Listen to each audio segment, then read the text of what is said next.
여러분은 사람을 볼 때 가장 먼저 보시는 것이 무엇입니까? 얼굴이십니까?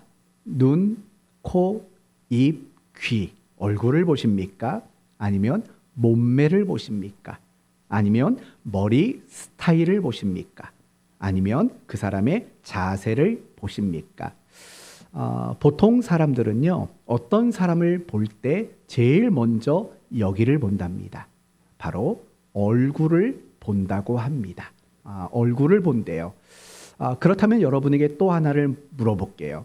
그렇다면 하나님은 우리를 보실 때 가장 먼저 무엇을 보실까요? 어디를 보실까요? 중심을 본다고 사무엘상은 말씀을 하죠. 중심을 본다는 말은 조금 다르게 말한다면 우리의 마음을 본다라는 말이기도 합니다. 그런데 더 정확히 얘기하면 우리의 마음 안에 담겨 있는 믿음을 보신다라는 말과 같은 겁니다. 맞습니다. 하나님은 항상 우리를 보실 때 가장 먼저 그리고 가장 중요하게 보는 게 있다면 우리 안에 있는 믿음을 보시는 분이시라는 겁니다. 오늘 본문 역시 주님께서 주인공으로 등장하는 백부장의 다른 무엇이 아니라 믿음을 보셨다라고 우리에게 소개해주고 있습니다. 그러므로 오늘 말씀을 통해서 하나님이 내 자신을 바라보실 때 다른 그 어떤 것들이 아니라 오직 믿음을 가장 중요하게 보신다는 것을 다시 한번 깨달으시고 언제든지 그 주님 앞에 여러분의 믿음을 보여주실 수 있는 그런 삶을 살아갈 것을 다짐하는 오늘 이 시간이 되었으면 좋겠습니다. 이제 오늘 본문의 내용을 간략히 살펴보도록 합시다. 먼저 1절 말씀을 보시면 예수님이 가르치시는 사역을 마치시고 어느 한 지역으로 들어가셨습니다. 그 지역이 어디라고 묘사합니까? 가버나움이라고 묘사를 합니다. 가버나움에 가셨는데 그곳에 누가 있었다고 소개하냐면 한 백부장이 있었습니다. 그런데 이 백부장에게는 어떤 하인이 있었습니까? 정말 사랑하는 하인이 있었습니다. 그런데 그 하인이 병이 들어 죽어가고 있었다라고 소개하고 있습니다. 참고로 백부장이란 100명의 부하를 통솔하는 장교, 군인 뭐 그런 식으로 이해를 하셔도 좋을 것 같습니다.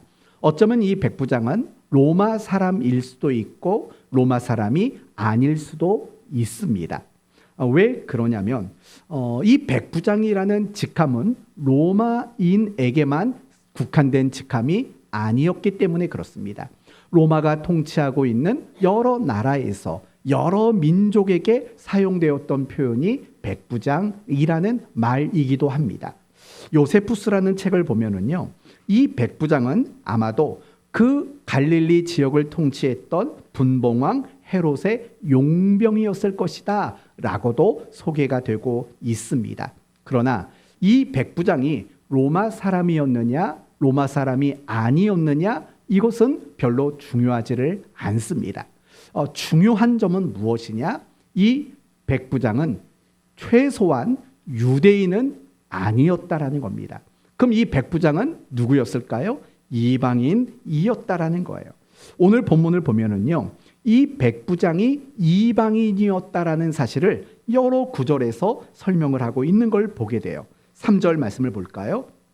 3절을 보시면 예수의 소문을 듣고 유대인의 장로 몇 사람을 예수께 보내어 오셔서 그 종을 구해 주기를 청한지라. 여러분, 자신이 사랑하는 하인이 죽어가고 있습니다. 그래서 이 백부장이 한 일이 뭐냐면 평소에 가깝게 지내던 유대의 장로 몇 사람에게 부탁을 했다라는 거예요. 그럼 여러분, 이 표현이 뭐예요? 유대인의 장로라는 표현을 써요. 이런 표현을 쓴 이유가 뭘까요? 백부장은 유대인이 아니었기 때문이다라는 거예요. 그리고 또 한 가지 중요한 것은 이 백부장이 왜 자기가 스스로 예수님께 찾아갈 수도 있지 않겠습니까? 그런데 백부장은 자신이 예수님을 향해 직접 발걸음을 옮기지는 않았다라는 거예요. 왜 그랬을까요? 그것은 당시 유대인들이 가지고 있는 이방인과 함께하지 않고 이방인과 거리낌을 두고 있는 유대인들의 관습을 이해하고 있었기 때문이라는 겁니다. 어디 그뿐입니까? 5절 말씀을 보시면은요, 이 장로 몇 사람, 백부장에게 부탁을 받은 장로 몇 사람이 예수님께 나와서 그 백부장의 하인을 고쳐주십시오라고 부탁을 하잖아요. 근데 그 부탁을 하면서 이런 말을 해요. 5절을 보면 그가 우리 민족을 사랑하고 또한 우리를 위하여 회당을 지었나이다. 여러분 보세요. 그가 누구를 사랑했다고 말해요? 우리 민족을 사랑했대요. 여러분 우리 민족이라고 써요. 여러분 같은 동족이고 같은 민족이라면 그가 우리 민족을 사랑했다 이렇게 말하지는 않을 거예요. 그러니까 이런 것들을 보면은요, 지금 이 백부장은 유대인이 아니었다라는 거예요. 이방인이었다라는 거예요. 예수님은요, 그 장로들의 부탁을 받고 백부장의 집으로 향하여 발걸음을 옮기기 시작했습니다. 그런데 6절을 보면 예수께서 함께 가실새 이에 그 집이 멀지 아니하여 백부장이 벗들을 보내어 이르되 주여 수고하지 마옵소서 내 집에 들어오심을 나는 감당하지 못하겠나이다. 지금 이 백부장이 자기 친구를 보내서 예수님께 뭐라고 말하냐면 우리 집에 오실 필요가 없습니다. 다만 뭐만 해달라는 겁니까? 말씀만 해달라는 겁니다. 무슨 말씀을 해달라기를 원했을까요? 내 하인이 나았다라는 그 말씀만 해주시기를 부탁을 하게 됩니다. 그러자 9절을 보면 예수님이 깜짝 놀랍니다. 예수께서 들으시고 그를 놀랍게 여겨 돌이키사 따르는 무리에게 이르되 내가 너희에게 이르노니 이스라엘 중에서도 이만한 믿음은 만나보지 못하였노라. 와, 믿음 정말 대단하다. 여기서도 이 백부장이 유대인이 아니라는 게 등장하죠. 이스라엘 중에서도 이만한 믿음은 만나보지 못했다. 근데 이방인에게 이런 믿음이 있다고? 라고 예수님이 깜짝 놀랍니다. 그리고 10절 말씀을 보시면 그 하인이, 백부장의 하인이 깨끗하게 나음을 얻었다. 이렇게 말해주고 있습니다. 이게 오늘 본문의 내용입니다. 오늘 이 본문의 내용이 결국 우리에게 가장 보여주고 싶어하는 것들이 무엇이냐면 주님은 백부장의 믿음을 보신 분이시다라는 거예요. 백부장은 직업적으로도 꽤 괜찮은 사람이고 그가 행했던 여러 가지 일들도 칭찬받을 만한 것들이 많았다라는 거예요. 그러나 중요한 것은 예수님은 그가 어느 민족이고 그가 한 일이 무엇이고 그가 얼마나 세상에서 잘 나가고 이런 것들에는 하나도 관심이 없었다라는 거예요. 그런 건 아예 보지도 않으셨다라는 거예요. 그러면 지금 주님이 이 백부장을 향해 가장 중요하게 바라보셨던 것이 뭐냐고 묻는다면 여러분은 이제 뭐라고 대답하시면 되겠어요? 그에게 믿음을 보셨다라는 거예요. 다른 걸 보신 게 아니라 믿음을 보셨다라는 거예요. 이 백부장의 하인이 고침을 받았어요. 여러분, 이 하인이 고침받은 이유가 뭘까요? 라고 묻는다면 여러분은 뭐라고 대답하시겠어요? 장로들이 너무 간곡하게 부탁을 했기 때문일까요? 아니면 이 백부장이가 유대인들을 위해서 회당을 지어준 그 업적 때문일까요? 사실은 그런 것들도 도움이 됐겠죠. 장로들이 찾아가서 예수님께 이런 사람이 있다라고 알렸으니까 그런 일을 하셨겠죠. 작은 도움은 되었을 거예요. 그러나 그것이 직접적인 도움이 되지는 않았어요. 그러면 무엇이 직접적인 도움이 되었을까? 그것은 백부장의 믿음 말고는 없어요. 9절을 보면 이만한 믿음을 만나보지 못하였다라고 말씀을 하고 있다라는 거예요. 지금 주님은요, 이 백부장이의 오직 믿음만 보고 계셨다라는 거예요. 그런데 우리가 성경을 읽다 보면 예수님이 정말 다른 그 어떤 것이 아니라 믿음만 봤다라는 구절이 성경에는 너무나도 많이 나와요. 예를 들면 마태복음 9장 말씀을 보시면 들것에 누인 중풍병자가 등장을 해요. 친구들이 들것에 메고 예수님께 찾아온 사건이 있지 않습니까? 나중에는 이 중풍병자가 고침을 받게 돼요. 그러면 왜 고침을, 어떻게 고침을 받게 되었을까요? 그들의 믿음을 봤어요. 성경은 이렇게 말을 해요. 예수께서 그들의 믿음을 보시고 라고 말을 해요. 뭘 봤다고요? 믿음을 봤대요. 마태복음 9장에 보면 또 12해 동안 혈루증을 앓았던 여인이 고침받은 이야기가 나와요. 그 고침받은 이야기 속에서도 어떤 표현이 나오냐면 딸아 안심하라 네 믿음이 너를 구원하였다라는 말이 나와요. 지금 예수님이 이 여인을 볼 때에도요 마찬가지였어요. 다른 걸 본 게 아니라 믿음이라는 걸 보셨다고 말을 해요. 마태복음 19장을 보시면 귀신 들린 딸을 데리고 온 어머니의 이야기가 나와요. 그때도 예수님은 다른 걸 보지 않았어요. 뭘 봤느냐? 믿음을 봤어요. 이렇게 말을 해요. 이에 예수께서 대답하여 이르시되 여자여 내 믿음이 크도다. 내 소원대로 되리라 하시니 그때로부터 그의 딸이 나으니라. 마가복음 10장에는 맹인 바디메오의 이야기가 나와요. 이 바디메오도 맹인에서 고침을 받게 돼요. 어떻게 고침받았을까요? 믿음 때문이에요. 예수님이 이렇게 말을 해요. 예수께서 이르시되 가라 네 믿음이 너를 구원하였느니라 하시니 그가 곧 보게 되어 예수를 길에서 따르니라. 지금 계속해서 하는 말은 뭐냐면 사람을 볼 때마다 예수님은 그 사람 심령 속에 있는 믿음을 보시는 것을 가장 중요하게 여기셨다라는 것을 우리에게 보여주고 있다라는 거예요. 이것을 조금 다르게도 여러분에게 설명할 수 있어요. 예수님은 제자들을 향해서 자주 책망을 하시고 자주 꾸중을 하셨어요. 그러면 예수님이 제자들에게 책망과 꾸중을 하셨을 때는 언제였을까요? 제자들이 뭔가 잘못했을 때? 제자들이 뭔가 실수했을 때 책망하고 꾸중했을까요? 사실은 그렇지 않아요.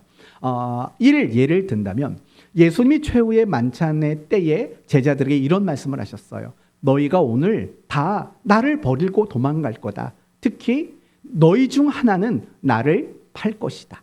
베드로를 향해서 뭐라고 말하냐면 너는 오늘 닭이 울기 전에 나를 3번 모른다고 부인할 것이다.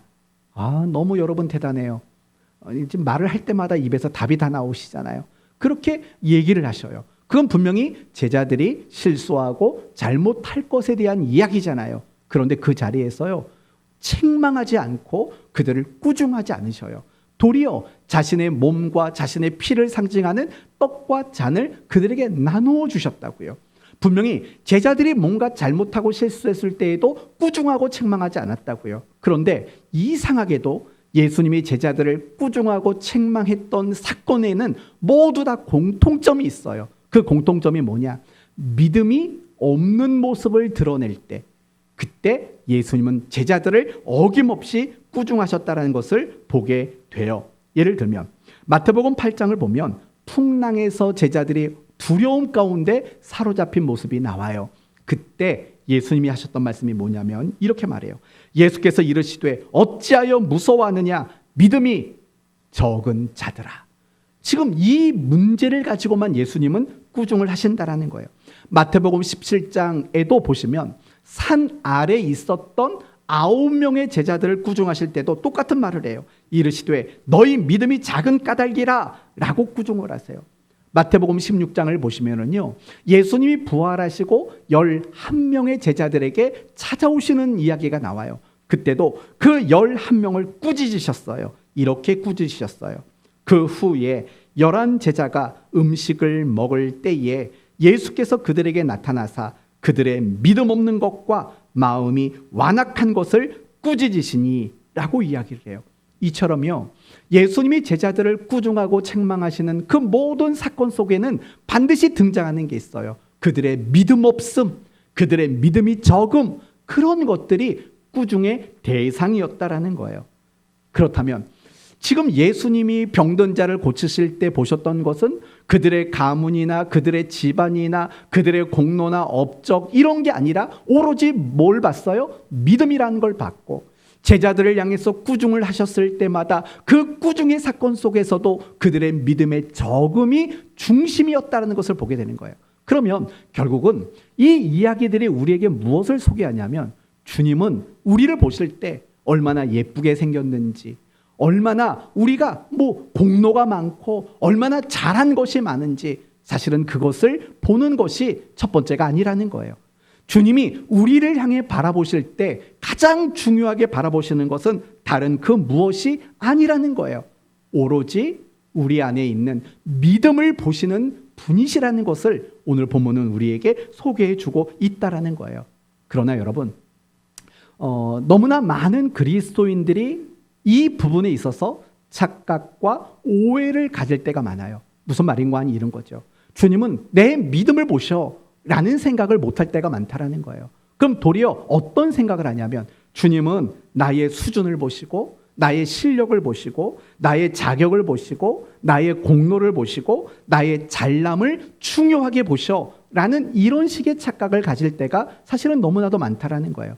어쩌면 여러분은 이 말에 동의하지 않으실 수도 있어요. 목사님, 그런 적 없어요 라고 여러분이 생각하실 수도 있어요. 그러나 여러분, 제가 지금부터 우리 모두가 이런 착각과 이런 오해 속에 살아가고 있다는 것을 여러분에게 예를 들어 설명해 드리도록 할게요. 이렇게 여러분에게 첫 번째 질문을 해볼게요. 여러분은 지금 죽으시면 천국 갈 확신이 있으십니까? 여러분, 이 질문 앞에 여러분의 마음의 대답은 무엇입니까? 사실은 이 질문이요, 우리의 생각에는 모든 성도들이 나는 죽으면 천국 갑니다라고 자신 있어 할 거라고 생각하잖아요. 뜻밖이에요. 그렇지 않다고 대답하는 성도들이 사실은 굉장히 많아요. 사실은 자신이 없어요. 이렇게 대답하는 분들이 굉장히 많다는 걸 저는 알아요. 제가 제자 훈련을 하고 했을 때 제가 많은 성도들에게 그런 질문들을 했어요. 왜냐하면 이런 질문이 반드시 나오거든요. 집사님, 권사님, 만약에 지금 당장 죽으시면 천국 갈 자신 있으세요? 확신이 있으세요? 라고 물어보면요, 절반 정도는 자신이 없어요. 글쎄요? 라고 묻는 분이 계세요. 어쩌면 지금 이 자리에도 마찬가지라고 생각해요. 여러분 가운데서도요, 적어도 몇 명 정도는 저는 사실 지금 죽으면 천국 갈 자신이 좀 없네요 라고 말씀하실 분이 있을지도 몰라요. 그러면 왜 그런 생각을 하세요? 라고 물었을 때 대답은 늘 그런 거였어요. 전 아직 죄인이에요. 죄가 많아요. 전 아직 신앙생활도 열심히 잘하지 못해요 라고 그러한 것들을 가지고 아직은 천국에 대한 자신이 없다고 이야기하는 분들이 많다고요. 그럼 여러분에게 다시 한번 되물을게요. 천국은 우리가 열심히 노력하고 무엇인가를 잘해야지 가는 곳인가요? 그것이 천국 가는 티켓일까요? 아니잖아요. 우리가 천국을 가는 그 방법은 딱 한 가지밖에 없어요. 그게 뭘까요? 예수 그리스도를 나의 구주와 주인으로 믿고 영접하는 거, 그거 말고는 천국에 가는 다른 방법이 없다고요.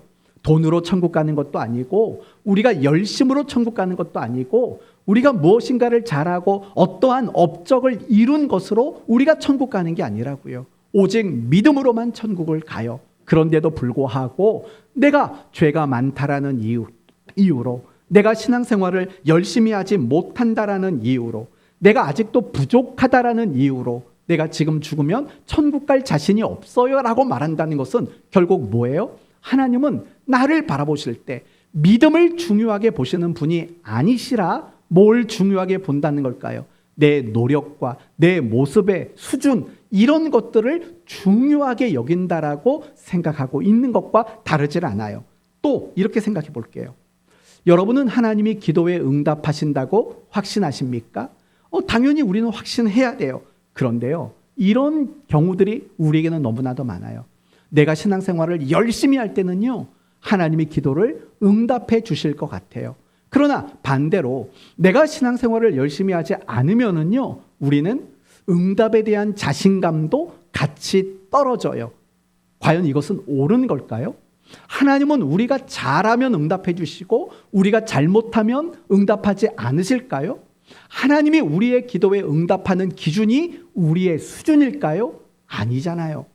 하나님이 어떤 기도를 응답하든 응답하지 않든 그 기준은 우리의 모습이 아니에요. 오직 하나님이 응답의 유무를 결정하시는 거예요. 하나님이 보셨을 때 우리에게 유익하다면 기도에 응답을 주시는 거예요. 그러나 하나님이 보실 때에 그 응답이 우리에게 유익하지 않는다면 보류해 주시는 거예요. 그 응답을 결정하는 기준은 하나님에게 있는 거지 우리의 수준과 우리의 상태에 따라 달라지는 것이 아니라는 거예요. 그런데도 불구하고 우리는 내가 잘하면 응답에 대한 자신감이 있고 내가 잘 못하면 응답에 대한 자신감이 떨어져요. 그게 뭘까요? 결국은 나도 모르는 사이에 하나님은 나의 믿음을 보시는 것이 아니라 나의 수준과 나의 어떤 잘함과 못함 이런 것들을 보시는 분이라고 내 자신도 모르게 은연중에 그런 생각을 하게 된다라는 거예요. 또 이런 것도 있는 거예요.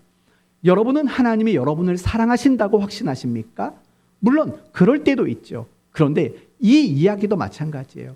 내가 좀 열심히 예배 생활하고 경건 생활을 좀 열심히 잘하면 하나님이 나를 사랑한다라는 확신이 더 많아져요. 그런데 내가 하나님 앞에 믿음의 삶을 좀 등한시하고 신앙생활을 좀 멀리하면은요, 하나님이 나를 사랑한다라는 자신감도 함께 떨어져요. 그건 결국은 무엇일까요? 하나님은 나를 보실 때 믿음이 아닌 내 수준을 보신다라고 우리는 착각하고 있는 경우들이 많다라는 거예요. 오늘 본문에 등장하는 장로들도 마찬가지예요. 장로들도. 여러분 3절 말씀을 한번 보시겠어요? 3절을 보시면 예수의 소문을 듣고 유대인의 장로 몇 사람을 예수께 보내어 오셔서 그 종을 구해 주시기를 청한지라. 이제 부탁을 받았대요. 그러면서 4절을 보면 이에 그들이 예수께 나와 간절히 구하여 간절히 구했대요. 강력히 요구했다는 뜻이에요. 그 다음이 뭐냐면 이르되 이 일을 하시는 것이 이 사람에게는 합당하니라. 무슨 말이죠? 너무 당연한 겁니다 라고 말을 하는 거예요. 그럼 왜 당연하다고 말할까요? 5절 말씀부터 보면 그게 나와요. 5절을 보면 그가 우리 민족을 뭐하고? 사랑하고 또 우리를 위하여 회당을 지었습니다 라고 말을 해요. 다시 한번 잘 생각해 봐요. 이 장로들이 예수님께 찾아와서 강하게 요구했대요. 그러면서 말하기를 이 백부장이의 소원을 들어주는 건 당연히 정당하고 합당한 겁니다 라고 말하는 거예요. 그러면서 그 이유를 뭐라고 말하냐? 우리 민족을 사랑합니다. 우리 민족을 위해서 회당까지 지어준 사람입니다 라고 말을 하는 거예요. 우리 식대로 말하면 그거예요. 불신자인데 돈이 많아요. 그 우리 교회를 불쌍히 여겨가지고 땅을 사서 교회 건물을 지어줬어요. 그럼 우리가 하나님 앞에 이렇게 말하는 거예요. 하나님, 이 사람 믿음은 없지만 우리 교회를 위해서 건축을 해줬어요. 그러니까 이 사람 천국 보내주셔야 되지 않겠어요? 하는 것과 똑같다라는 거예요. 지금 이 유대인의 장로들은 지금 예수님께 간청하는 그 기준이 뭐냐? 이 백부장이가 우리 민족 사랑했고 우리 민족을 위해 회당까지 지어 바쳤습니다. 얼마든지 자격이 있습니다. 이게 정말 중요한 것으로 이 장로들은 여기고 있었다라는 거예요. 사실 우리 모두는요, 이와 같은 경우들이 너무나 많은 거예요. 이 장로와 같은 생각을 할 때가 많아요. 마치 하나님은 우리에게 어떤 수준과 공로와 업적과 열심과 열정 이런 걸 보시는 분이라고 우리는 착각하고 오해할 때가 너무 많다고요. 그게 아니라는 거예요. 정말 주님이 우리에게 보시는 것은요, 다른 게 아니에요. 우리 안에 있는 믿음을 보시는 주님이라는 사실을 우리는 잊지 말아야 돼요. 그리고 또 하나 잊으면 안 되는 게 있어요. 히브리서 11장 6절을 보면 여러분이 잘 아시는 이런 구절이 나와요. 믿음이 없이는 하나님을 기쁘시게 할 수 없다라고 말을 해요. 이 말이 무슨 말일까요? 우리가 회당을 지어 바친다고 하나님은 기뻐하는 게 아니라는 거예요. 다윗이 하나님 앞에 이런 마음을 품었죠. 하나님, 내가 하나님 앞에 성전을 지어드리겠습니다. 그때 하나님은 그것을 거절하셨어요. 중요한 것은 다윗이 성전을 지어 바치는 것보다도 하나님은 다윗 자신이 성전 같은 믿음을 가진 자가 되기를 더 원하셨기 때문에 그래요. 사울 왕은 이 많은 살찐 짐승들은 제사를 드리기 위해서 갖고 온 겁니다라고 말할 때 하나님은 그렇게 말했어요. 하나님은 중심을 보십니다. 순종이 제사보다 낫습니다라고 말을 한다고요. 이 말들은 다 뭡니까? 우리의 겉모습, 우리의 수준, 우리의 업적, 우리의 열심, 우리의 열정 이런 것들 때문에 기뻐하시는 분이 아니라 오직 우리 마음속에 자리 잡고 있는 우리의 믿음을 보시면서 주님은 기뻐하시는 분이시라는 뜻인 거예요. 그러면 이제 우리는 어떻게 해야 됩니까? 언제든 어디서든 어떤 상황이든 누구 앞에서든 우리는 하나님이 보기 원하시는 그 믿음을 보여드릴 수 있는 성도가 되어야 마땅하다라는 거예요. 사랑하는 성도 여러분, 예배를 드리는 이 시간, 하나님은 여러분의 다른 걸 보지 않으세요. 여러분 안에 믿음을 보기를 원하세요. 여러분의 삶의 순간순간, 고난의 자리에서 하나님은 여러분의 믿음을 보기를 원하세요. 여러분이 기쁨의 그 순간 속에 있을 때에도 하나님은 여러분의 믿음을 보기를 원하신다라는 거예요. 항상 우리는 하나님이 보기 원하시는 그 믿음을 나타내는 자가 되어야 된다라는 거예요. 우리는 그걸 잊으면 안 돼요. 다른 것에 우리의 마음이 빼앗기면 안 돼요. 열심과 열정, 그것은 두 번째 책임이에요. 우리의 첫 번째 책임은 하나님이 우리를 바라보실 때 보시기 원하셨던 그 믿음을 보여드리는 것이 우리의 첫 번째 의무이고 책임이라는 것을 기억하셔야 돼요. 그러므로 언제든지 여러분 모두는 그 주님 앞에 믿음을 나타내 보일 수 있는 여러분 모두가 되셨으면 합니다. 그렇다면 우리가 주님 앞에 믿음을 보이기를 원한다면 믿음이 무엇인가를 이제는 알아야 합니다. 여러분은 믿음이 무엇이라고 생각하십니까? 가장 나쁜 정의는 내가 바라고 원하는 것을 얻기 위한 수단과 방법으로 믿음을 이해하는 겁니다. 성도들이 가장 아멘을 잘할 때가 언제인 줄 아십니까? 내가 바라고 원하는 것이 이야기될 때입니다. 예를 들면 목사님이 강단에서 여러분에게 하나님이 만복을 주시는 축복이 있기를 원합니다 하면 성도들은 아멘 합니다. 아멘을 남발합니다. 왜 그럴까요? 내가 믿으니까 그 복은 나에게 꼭 주셔야 됩니다 라고 생각하기 때문이라는 거예요. 그리고 내가 바라고 원하는 것을 얻지 못하게 되면 그때는 내가 믿음이 없나 보다라고 자책하고 체념하는 일들이 생겨요. 그 말은 무슨 말일까요? 다른 게 아니에요. 결국은 내가 원하는 것을 얻기 위한 수단으로 믿음을 생각하고 있다라는 거죠. 이건 절대로 잘못된 믿음의 정의예요. 믿음은요, 절대로 내가 바라고 원하는 것을 얻기 위한 수단이나 방법이 될 수 없어요. 어떤 분들은 믿음을 이렇게 말씀하세요. 하나님 그리고 그분의 말씀을 알고 확신하는 게 믿음입니다 라고 말씀하시기도 해요. 예를 들면 하나님은 정말 존재하시는 분이십니다 라고 알고 확신합니다. 이게 믿음이라는 거예요. 하나님이 천지를 창조하셨습니다 라는 걸 알고 확신합니다. 하나님은 세상을 심판하시는 분입니다. 하나님은 전지전능하신 분이십니다. 하나님은 우리를 사랑하시는 분입니다 라는 것을 알고 확신하는 것이 믿음이라고 생각을 해요. 사실은 이 정도까지만 생각해도 굉장히 좋은 믿음의 정의라고 생각 들어요. 왜냐하면 사실은 많은 그리스도인들 중에서도 이 부분에 대한 확신을 가지지 못하는 분이 많거든요. 정말 하나님 계실까?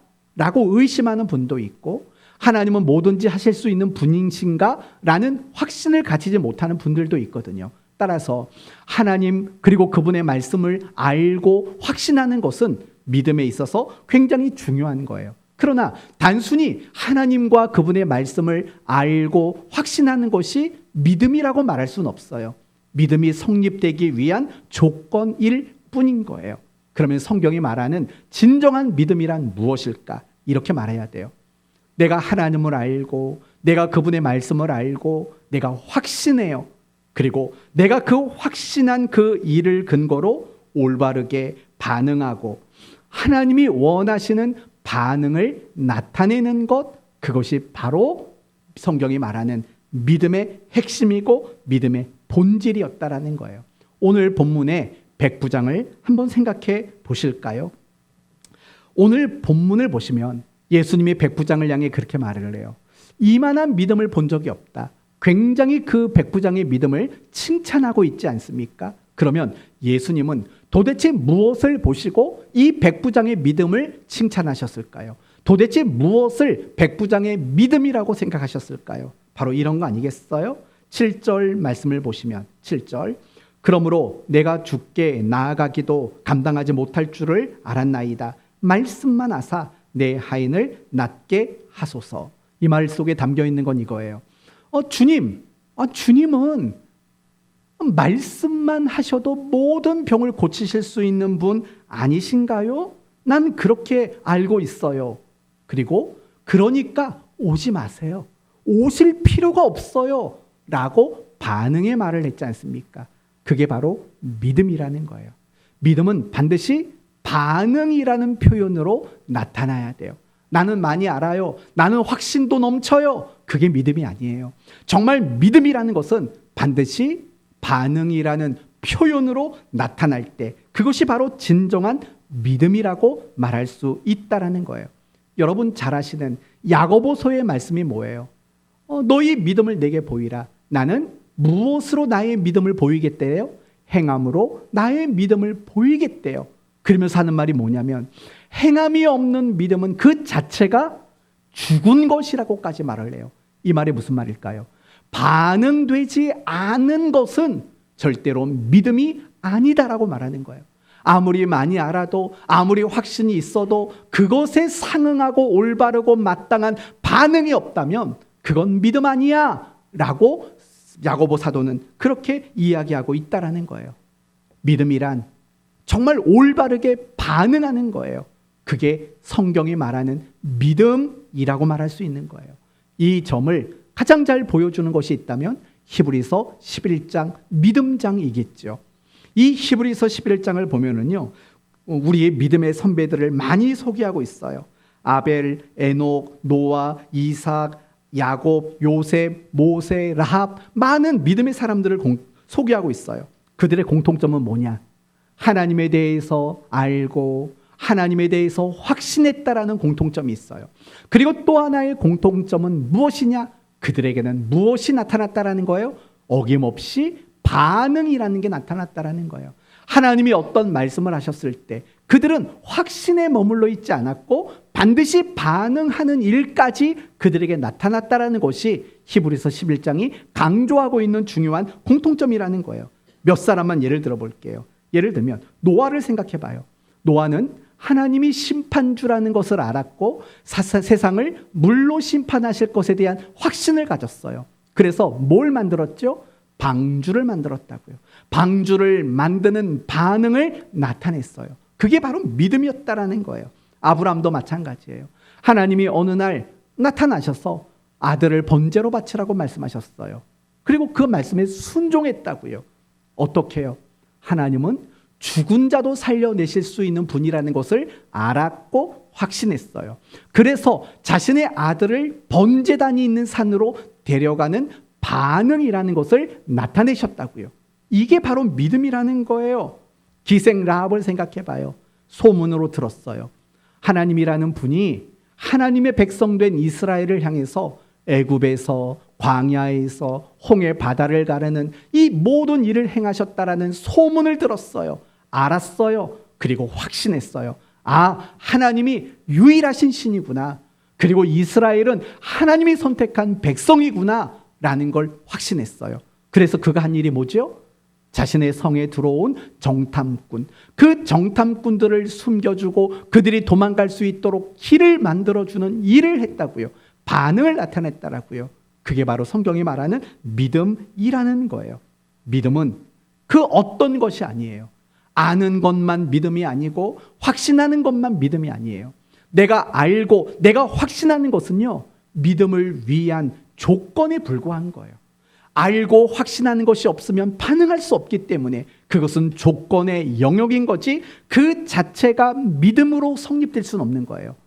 내가 알아요. 확신해요. 이제는 그것에 반응하는 거예요.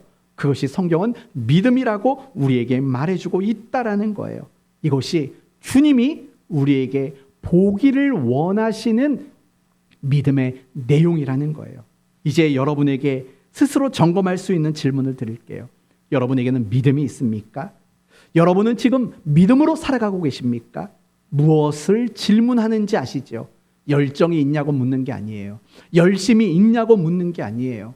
여러분에게 묻는 것은 여러분이 하나님의 말씀 앞에서 반응하는 일들이 있느냐라고 여러분에게 묻는 거예요. 여러분이 하나님의 뜻을 알고 하나님의 말씀을 아는데 여러분의 삶에 그에 상응하는 그의 정당한 반응들을 나타내고 표현하지 않는다면 적어도 믿음이 있는지는 몰라도, 죽어서 천국 가실 수 있을지는 몰라도 적어도 믿음으로 지금 살고 있는 것은 분명히 아니라는 거예요. 바로 여러분에게 그것을 묻는 거예요. 지금 여러분은 믿음으로 살고 계신가요? 반응을 나타내지 않는다면, 여러분은 지금 믿음으로 살고 있다고 말씀하시면 안 되는 거예요. 도리어 믿음 없는 자로 살아가고 있는 것과 다르지 않아요. 정말 중요한 것은 그거예요. 내가 얼마나 반응하느냐가 여러분의 신앙의 상태요, 여러분의 신앙의 수준을 보여주고 있는 거예요. 내가 하나님의 말씀 앞에, 하나님이 원하시는 그 일 앞에 적극적으로 반응이 된다면 여러분은 건강하고 올바른 신앙생활을 하는 거예요. 그러나 여러분의 반응이 소극적이라면 지금 여러분은 건강하지 못한 신앙생활을 하고 있는 것과 마찬가지예요.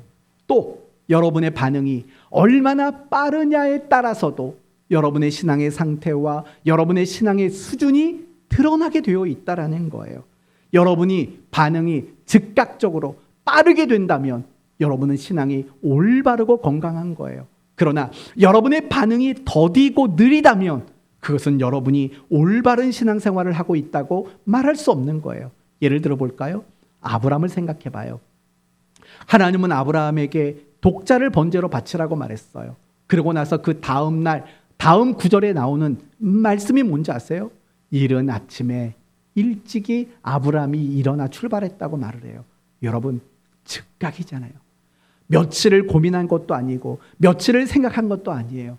바로 그 자리에서 일어났대요. 그 다음 날 출발했대요. 적극적이고 빠른 반응이 있잖아요. 그게 믿음의 사람의 모습이라는 거예요. 그런데 여러분, 요나를 생각해 보세요. 하나님은 니느웨에 가라고 하셨어요. 그리고 좌우를 분별하지 못하는 많은 영혼들에게 하나님의 심판을 외치라고 말했어요. 요나가 한 일은 뭐죠? 니느웨 반대쪽으로 가요. 그리고 배를 타고 도망을 가요. 그러다가 물에 빠지고 물고기 뱃속에서 잘못했어요 주님 하고 가요. 그리고 거기 니느웨에 도착했지만 여전히 별로 하나님 말씀 전할 마음도 없어요. 그래서 3일 동안 전할 수 있는 그 넓은 지역에서 단 하루 만에 대충 말하고 말아요. 반응이 잘못됐죠. 그리고 반응이 더디죠. 소극적이죠. 바로 그런 거예요. 나의 신앙의 상태는요, 이 반응을 보면 알 수 있어요. 즉각적이냐, 적극적이냐, 아니면 더디냐, 아니면 소극적이냐, 이러한 것들을 보면 지금 나의 신앙의 상태를 얼마든지 확인할 수 있다라는 거예요. 사랑하는 성도 여러분, 반응하는 것이 믿음이라는 것을 여러분이 꼭 아셨으면 좋겠어요.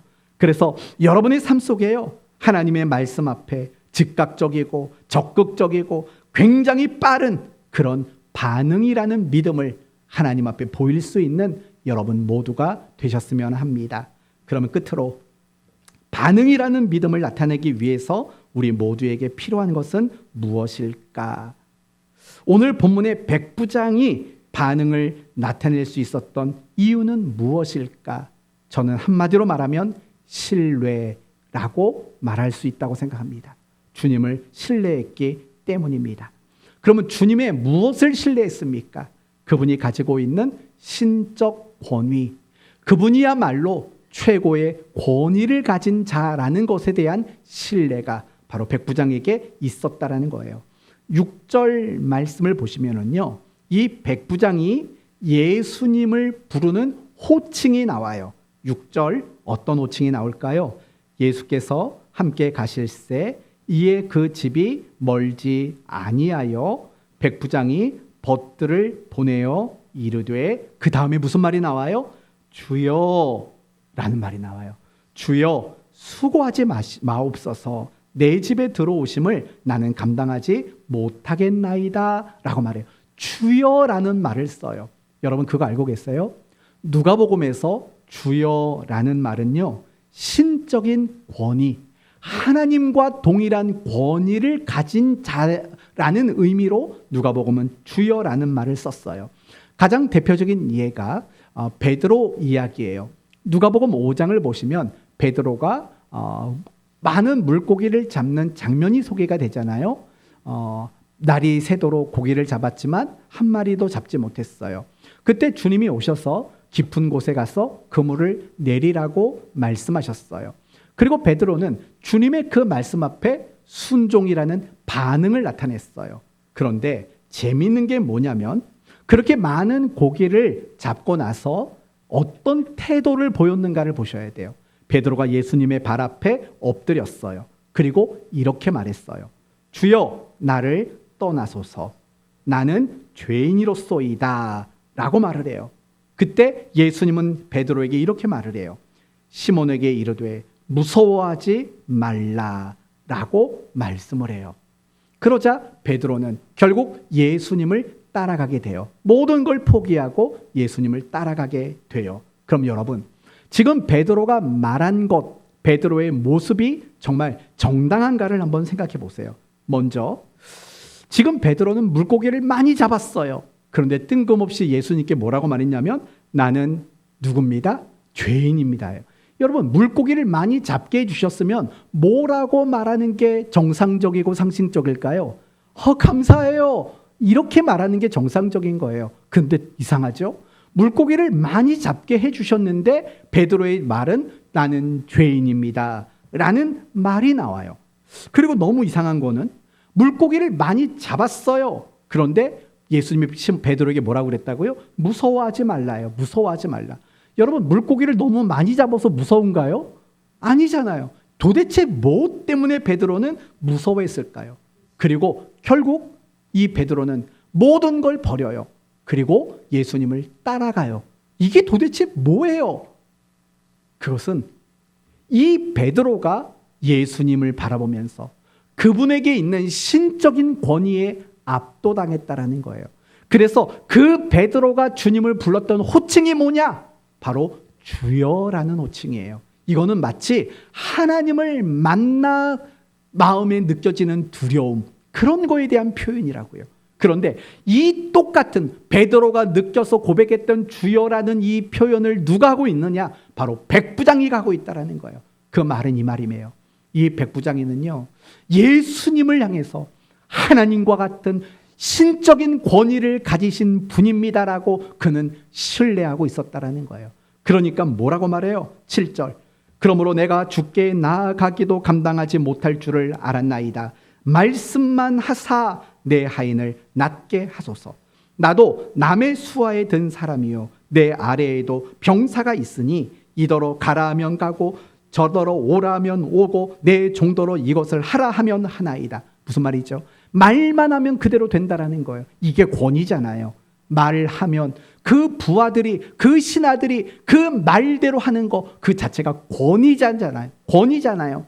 바로 그걸 인정했다라는 거예요. 예수님은 이 병든 자가 어느 상태인지 봐야만 고치는 분도 아니에요. 안 봐도 괜찮아요. 그리고 그곳에 안 가셔도 괜찮아요. 단지 뭐만 하면 돼요? 말씀만 하시면 돼요. 그럴 정도로 권세와 권위를 가지신 분입니다라는 신뢰를 가졌다라는 거예요. 그 신뢰가 바로 이 백부장이의 믿음의 원인이었고 원천이었고 근거였다라고 그렇게 이야기하고 있다라는 거예요. 사랑하는 성도 여러분, 여러분은 신앙생활하면서 무엇이 가장 중요하다고 생각하세요? 아는 것? 물론 그것도 중요해요. 그러나 저는 우리가 신앙생활할 때 가장 중요하다고 여기는 게 뭐라고 생각하냐면 그건 하나님께 대한 신뢰라고 생각해요. 하나님을 향한 100%의 신뢰, 그것이 우리를 움직인다라고 저는 확신하고 있어요. 우리가 신앙생활이 어려운 이유는요, 사실은 환경과 현실 문제가 아닌 거예요. 그건 결국에는 신뢰의 문제인 거예요. 내가 정말 하나님을 신뢰할 때 순종이 되는 거예요. 내가 신뢰할 때 인내가 가능한 거예요. 내가 신뢰할 때 내 안에 소망도 생기는 거예요. 내가 하나님을 신뢰할 때 기도도 되는 거예요. 내가 하나님을 신뢰할 때 충성도, 사명 감당도 이루어질 수 있게 된다는 거예요. 신뢰가 정말 중요한 거예요. 이 신뢰로부터 믿음이 나오는 거예요. 그리고 그 믿음은 결국 우리를 반응하도록 만든다라는 거예요. 저는 오늘 말씀을 이렇게 정리하고 싶어요. 믿음이 무엇이냐고요? 믿음은 반응하는 거예요. 또 믿음이 뭐라고요? 신뢰하는 거예요. 나는 하나님을 신뢰합니다. 그것이 믿음이고 그 신뢰를 근거로 날마다 하나님이 원하시는 대로 반응하는 것, 그게 믿음이라고 성경은 우리에게 늘 가르쳐주고 있습니다. 사랑하는 성도 여러분, 하나님은 신뢰하실 수 있는 분입니다. 우리가 50% 신뢰할 분이 아니고 60%, 70%, 80%, 90% 신뢰할 수 있는 분이 아니라 우리는 하나님을 100% 신뢰할 수 있는 하나님이십니다. 더욱이 그 하나님은 나를 사랑하시는 분이시고 그 하나님은 나의 아버지가 되기로 자청하신 분이십니다. 그 하나님을 신뢰할 수 있어야 우리는 비로소 반응이라는 것을 나타낼 수 있습니다. 하나님은 여러분을 아십니다. 하나님은 여러분을 얼마든지 도우실 수 있습니다. 하나님은 여러분의 인생을 역전시킬 수 있습니다. 하나님은 우리가 불가능하다고 여기는 것들을 가능으로 만드실 수 있는 분이십니다. 그 하나님을 신뢰하셔야 합니다. 그 하나님을 신뢰할 때 내가 어느 순간에 있든지 내가 어떤 상황 속에 있든지 하나님이 보시고 싶어하는 그 반응을 우리는 만들어낼 수 있는 겁니다. 이제 오늘 말씀을 마치겠습니다. 하나님은 그 무엇을 보지 않으십니다. 오로지 우리에게 믿음만 보시는 분이시고 우리의 믿음을 보시면서 하나님은 기뻐하시는 분이십니다. 그러므로 우리에게 필요한 것은 하나님을 신뢰하고 그래서 그 신뢰를 근거로 하나님께 반응하는 믿음이 우리에게 필요한 것입니다. 저는 여러분에게 간절히 바라고 원합니다. 예수님이 백부장을 향해 이렇게 말씀하셨습니다. 이만한 믿음을 만나보지 못하였노라. 이러한 칭찬이 여러분의 칭찬이 되어지기를 예수 그리스도의 이름으로 축원드립니다. 아멘.